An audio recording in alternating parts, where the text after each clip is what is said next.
But हमने surface tension और surface energy का कॉन्सेप्ट देखा कल, और एक रिलेशन डिराइव किया between surface tension and surface energy.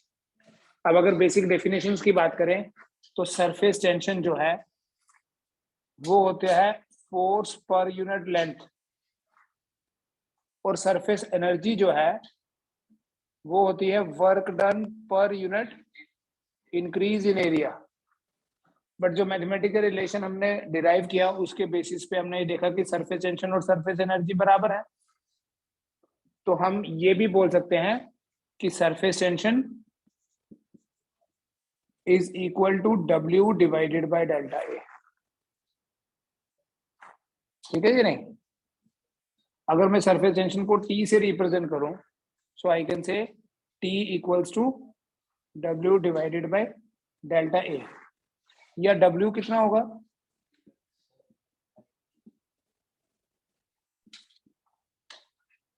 जब हम मैकेनिक्स में वर्क की बात करते थे बोलते थे फोर्स इनटू डिस्प्लेसमेंट। फिर थोड़ी देर पहले आप जब प्रेशर का कॉन्सेप्ट पढ़ रहे थे वहां पढ़ रहे थे हम work is equal to pressure into volume, P into V, और यहाँ क्या आ गया? T delta A. तो work done is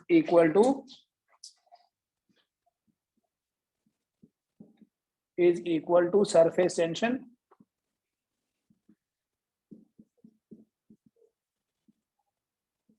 into increase in area।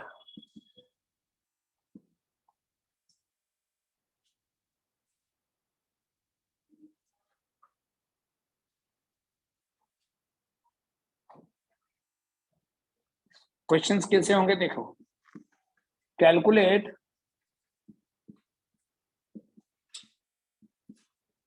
the work done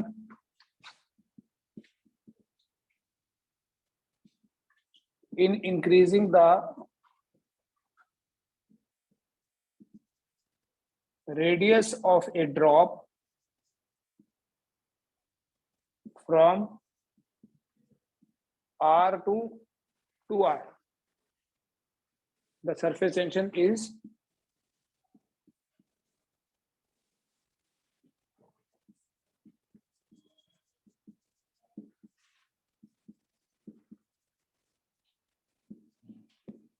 the surface tension of the drop is T.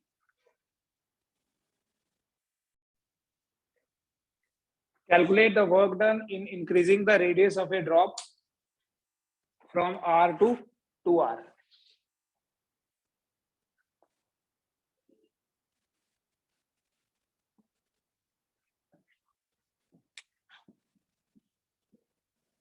देखो work done होता है T delta A,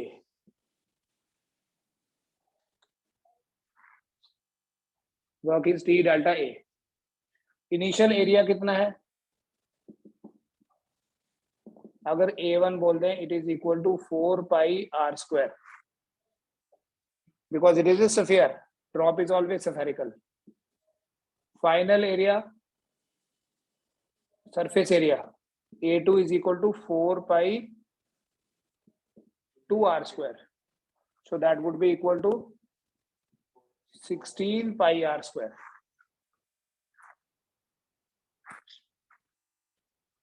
तो इंक्रीज इन एरिया कितना हुआ?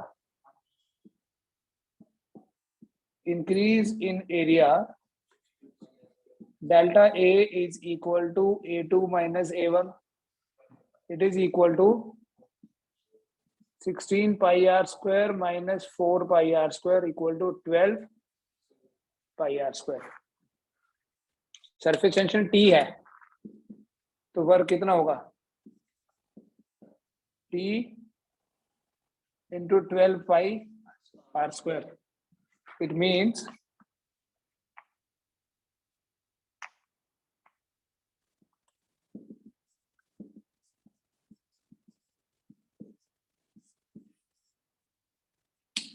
W equals to 12 pi R square T.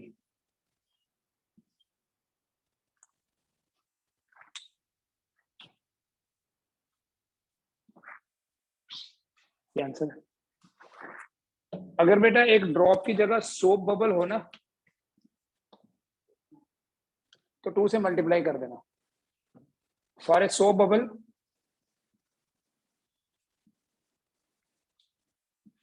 जो delta ए होगा that would B 2 into 12 pi r square, so that is 24 pi r square. अगर यही क्वेश्चन ड्रॉप की जगह सोप बबल लिखा होता तो 2 से मल्टीप्लाई कर देना, क्योंकि एक सोप बबल में 2 फ्री सरफेसेस होती हैं, तो सरफेस एरिया बढ़ेगा तो दोनों तरफ बढ़ेगा, सोप बबल अगर होगा तो। ठीक है, कल आपको बताया था सोप सॉल्यूशन या सोप फिल्म में हमेशा 2 फ्री सरफेसेस होती हैं।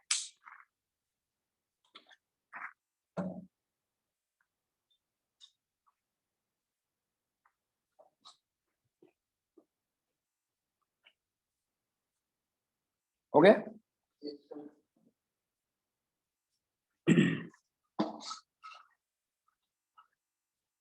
दूसरा एक और सिचुएशन है बेटा, एक और टॉपिक है, इसको बोलते हैं कोलिजिंग।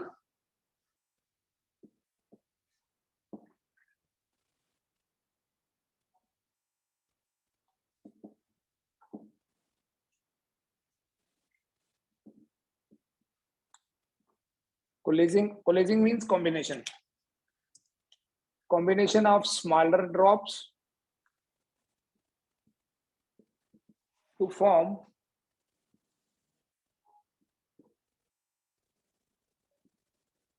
a bigger drop, या splitting of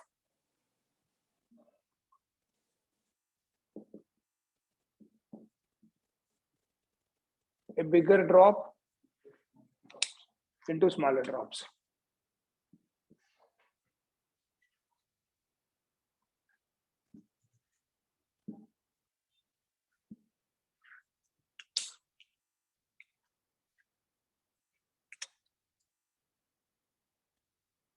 जब भी इस तरह की कोई सिचुएशन होगी, देखो मान लो बहुत सारी छोटे छोटे ड्रॉप्स कंबाइन होती हैं और ये कंबाइन होके बना देती हैं एक बड़ा ड्रॉप, या रिवर्स प्रोसेस क्या है, ये बड़ी ड्रॉप स्प्लिट हो जाती है into n smaller drops.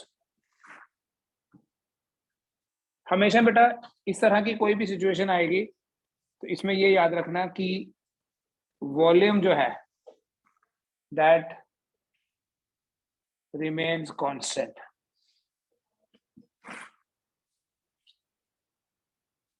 Volume constant रहेगा मतलब n into 4/3 pi r cube is equal to 4/3 pi capital R cube. What is small r? Radius of small drop. And what is capital R? Radius of a bigger drop. 4/3 pi और 4/3 pi cancel, तो दोनों के radius के बीच में एक relation आपको यहां दिख जाएगा, n into r cube will be equal to capital R cube. तो आप ये बोल सकते हो कि कैपिटल R जो है it is n1/3 small r.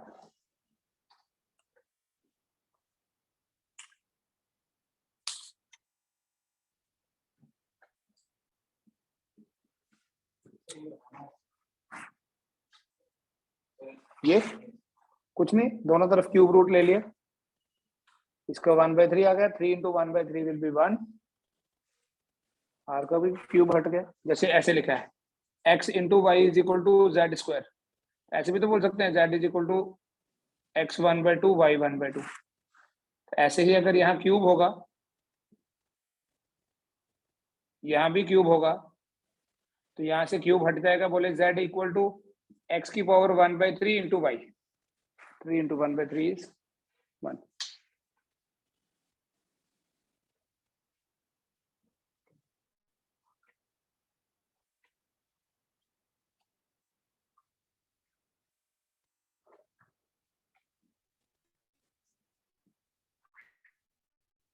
If a bigger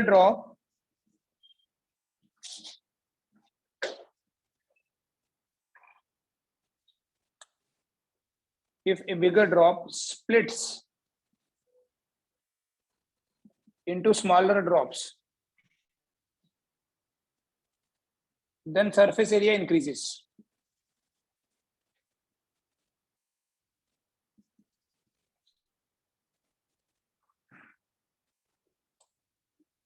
इस ड्रॉप का अगर मैथमेटिकली कैलकुलेशन करें, इस ड्रॉप का सरफेस एरिया कम है, ज्यादा ड्रॉप्स होंगी तो सरफेस एरिया बढ़ जाएगा। और इस प्रोसेस में जो वर्क डन होगा that will be equal to T into delta A.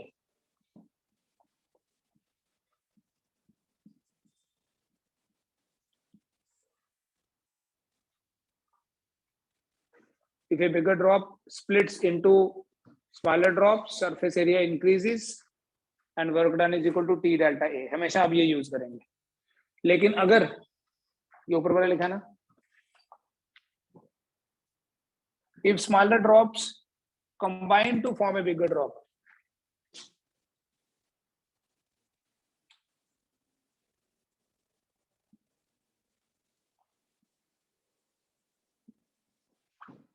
smaller drops combine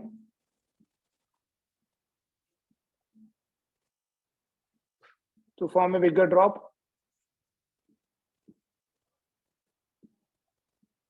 then surface area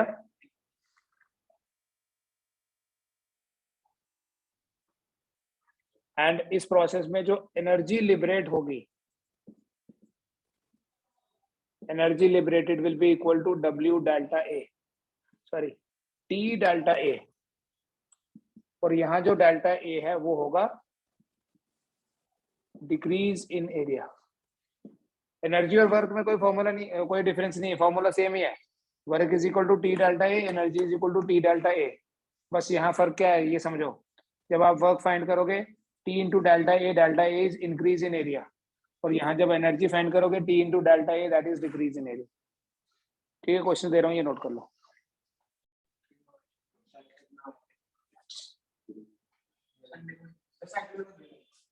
एक क्वेश्चन करते हैं पहले,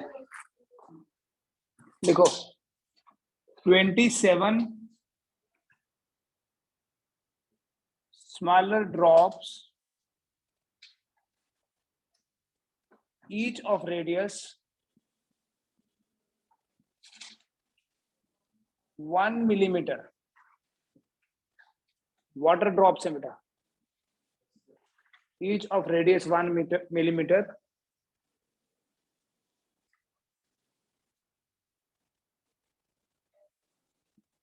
coalesce to form a bigger drop. Calculate the energy liberated in this process. Surface tension of water is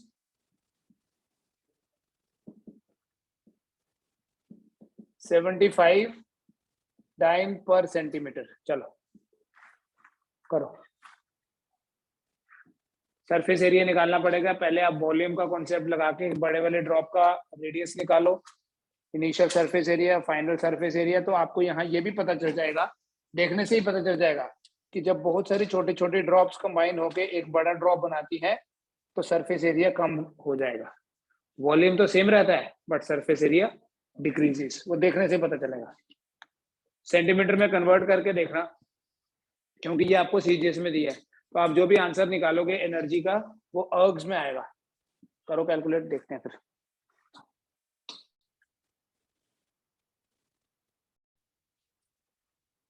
volume same रहता है, volume same रहेगा तो 27 into 4/3 pi small R cube equal to 4/3 pi capital R cube. ठीक है, इससे आपको capital R तो मिल जाएगा, ये 4/3 पाई कैंसिल, आर क्यूब बन गया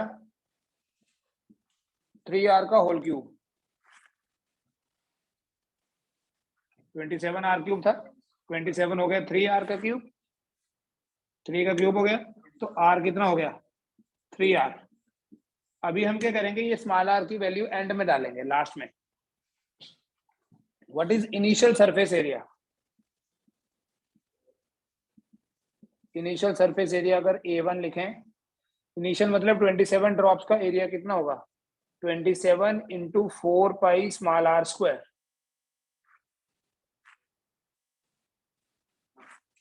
ठीक है। फाइनल सरफेस एरिया मतलब उस बड़ी वाली ड्रॉप का surface area 4 pi r square. बड़ी वाली ड्रॉप का सरफेस एरिया होगा बेटा 4 pi r square.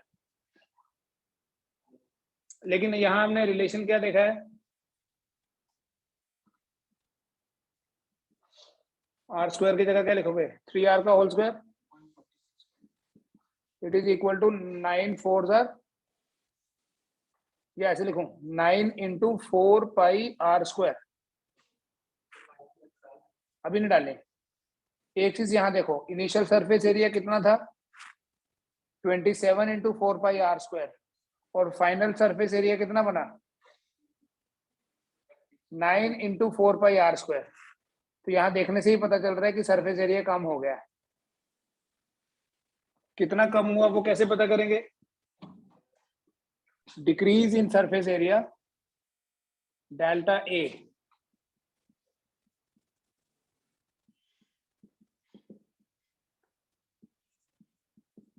it will be equal to A2 minus A1।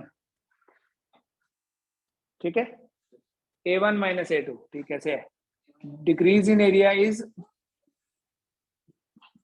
A1 minus A2। वो आएगा 27 इंटू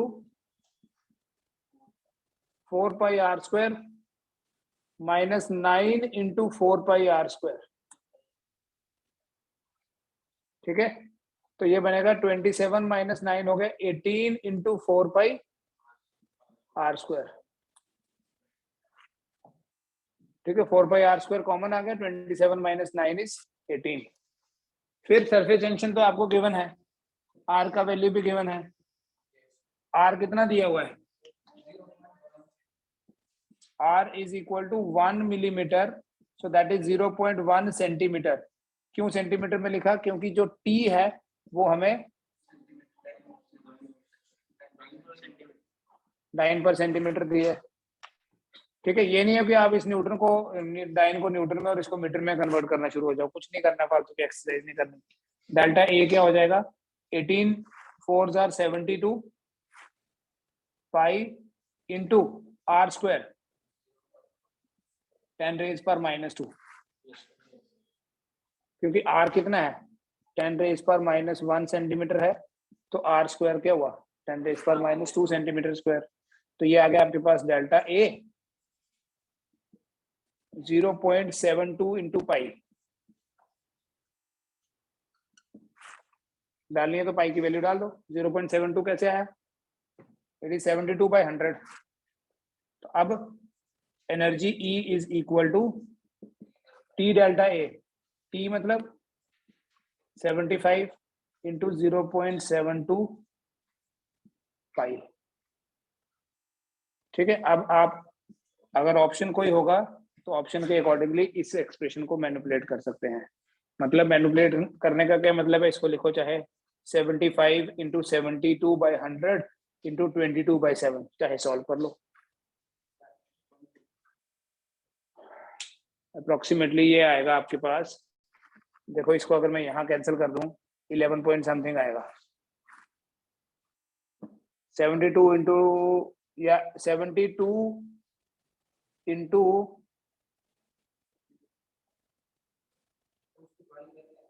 किसको?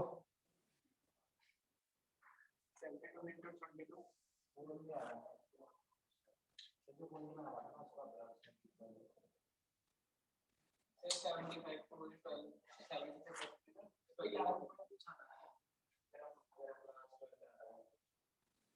हाँ डाल सकते हो, 12 कर दो। ऐसे 11 और 12 में कोई फर्क नहीं। 11 लिखा हुआ मैंने, तो 11 इंटू 22 कितना हुआ? 240। ठीक है, इसको कर लो आगे सॉल्व। यहाँ तक छोड़ दो, या इसको लिख लो, या 3.14 लिख के कर दो। करना ऐसे ही है।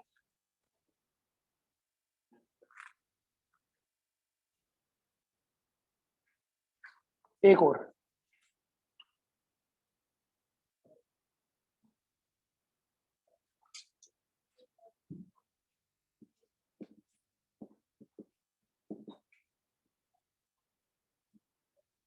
a drop of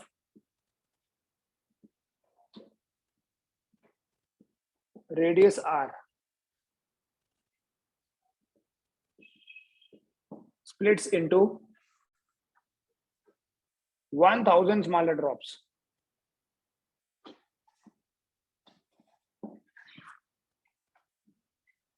If the surface tension is T,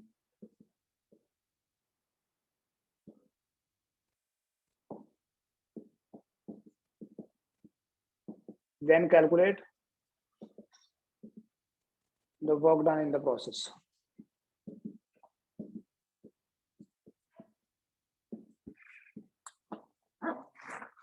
online वाले आजकल क्वेश्चंस करके भेजते नहीं है, क्या बात है?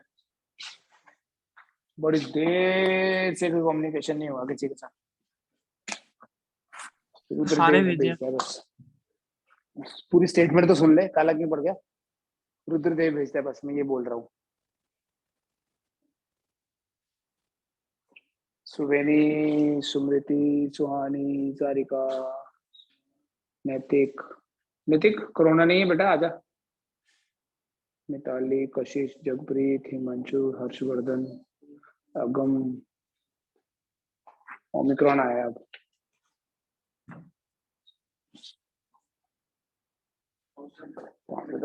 बढ़िया आज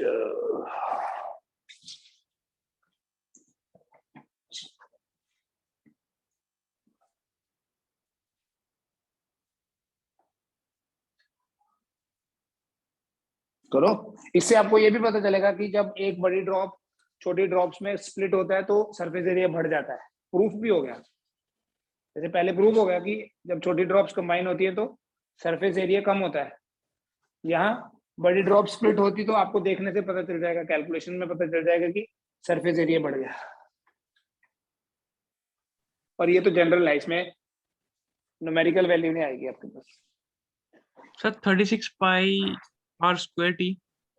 भाई एक मिनट रुक जा, मेरे को पेन के लिए खान दे यार, बड़ी देर के बाद।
और नहीं 36,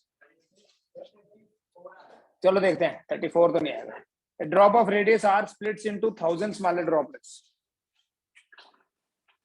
आंसर भेजा किसी ने?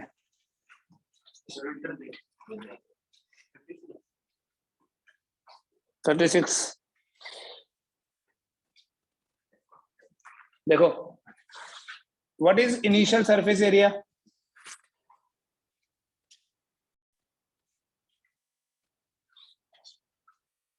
इनिशियल सरफेस एरिया क्या है? A1 equal to 4 pi r square. Final surface area is 1000 into 4 pi small r square. अब सिंस हमें कैपिटल R दिया हुआ है तो हम स्मॉल r को कैपिटल R की फॉर्म में लिखना प्रेफर करेंगे। ये याद रखना, जो गिवन पैरामीटर होगा आपका आंसर उसी की फॉर्म में आना चाहिए।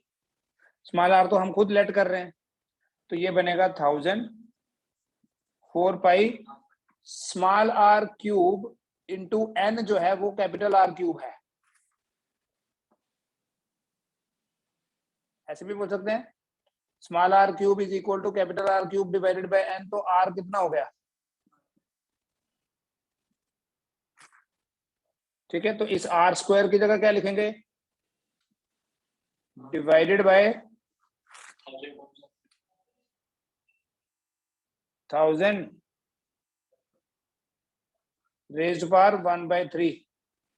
1000 रेज्ड टू पावर 1/3 क्या हुआ? 10, क्योंकि 1000 रेज्ड टू पावर 1/3 मतलब 10 raised power 3 and then 1/3 that is equal to 10. So A2 is equal to 1000 by 10 ये वाला into 4 pi capital R square, ये कट जाएगा। A2 कितना हो गया? 100 into 4 pi R square. A1 कितना था? 4 पाई R स्क्वायर। A2 कितना हो गया? 100 into 4 पाई R स्क्वायर। तो what is increase in area? A2 minus A1। तो डेल्टा A आपके पास आ जाएगा A2 minus A1, that would be equal to 100 माइनस 1 99 into 4 pi capital R square. ठीक है, 99 into 4 pi capital R square. और वर्क डन कितना हुआ?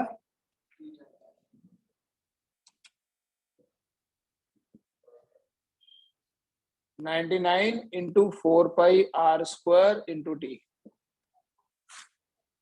ये मल्टीप्लाई कर लो,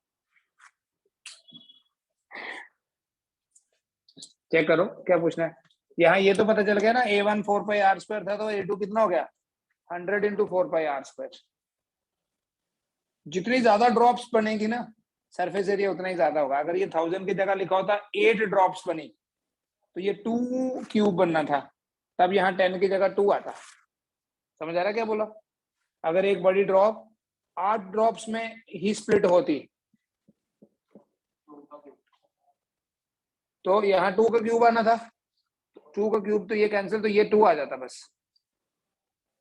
ठीक है, कहाँ पे? यहाँ। तो अकॉर्डिंगली आपके पास ये उतना बड़ा नहीं होना। जितनी ज्यादा ड्रॉप्स सरफेस एरिया उतना ही ज्यादा होगा। ठीक है, कंटिन्यू करेंगे कल। अभी सरफेस टेंशन नहीं पड़ेंगे थोड़े दिन। थर्ड स्टेप सर रिपीट कीजिए, कैसे आया?